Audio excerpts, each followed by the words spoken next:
최근에 윤석열 대통령이 이권 카르텔이라는 언급을 굉장히 많이 했고요. 그거에 대한 반박, 비판으로 뭐 공직사회를 이제 죄다 범죄자로 보는 거냐 뭐 이런 비판도 있고, 민주당에서는 김건희 여사의 그 일가 땅 문제와 관련해서 좀 의혹을 제기하고 있습니다. 그거를 듣고 반박까지 듣고 마무리하겠습니다.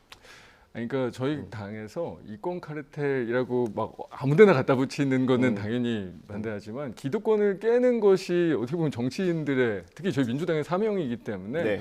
여러 정말 카르텔이라고까지 얘기할 수 있는 기득권의 이해관계 공동체들의 기득권을 해체하는 것이 분명히 맞죠. 근데 저희가 우선순위도 분명해야 되고 정확하게 그런 기득권들을 걷어내야 된다. 그러면 네. 가장 핵심이 권력에 가장 가까운 문제. 네. 그리고 예를 들면 법조, 우리 의료시장, 이런 가장 중요한 이 기득권 집단들부터 깨야 되는 게 아니냐라는 생각들을 가지고 있는 거고요.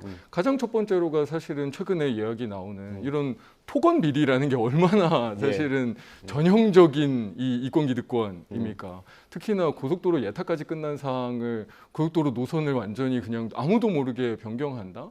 정말 70년대, 80년대나 가능하던 이런 종류의 권력형 비리 의혹이 불거지는 게 정말로 시대착오적이고, 이런 문제들에 대해서 확실하게 혁파하는 것이 정치권의 의무라고 생각합니다. 네, 반박 듣고 마무리하겠습니다.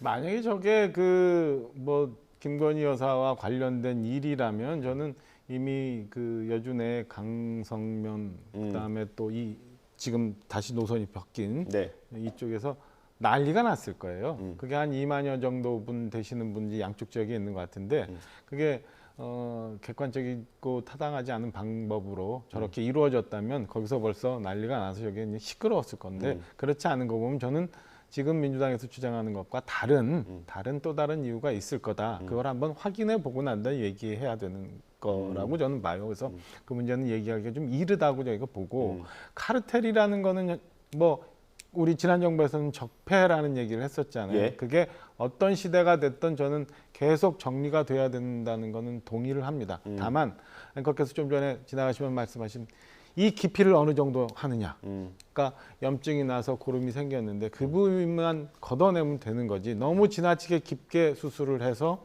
뼈까지 긁는 일이 생기게 된다면 네. 그러면 사회가 굉장히 혼란스러워지는 거니까 그 정도와 깊이를 어느 정도 하느냐에 따라서 달라지는 거지. 저는 있는 기득권이든 카르텔이든 이게 적폐로 표현이 되든 그건 계속 걷어내야 되는 게 사회가 발전하는 길이라고 생각합니다. 알겠습니다.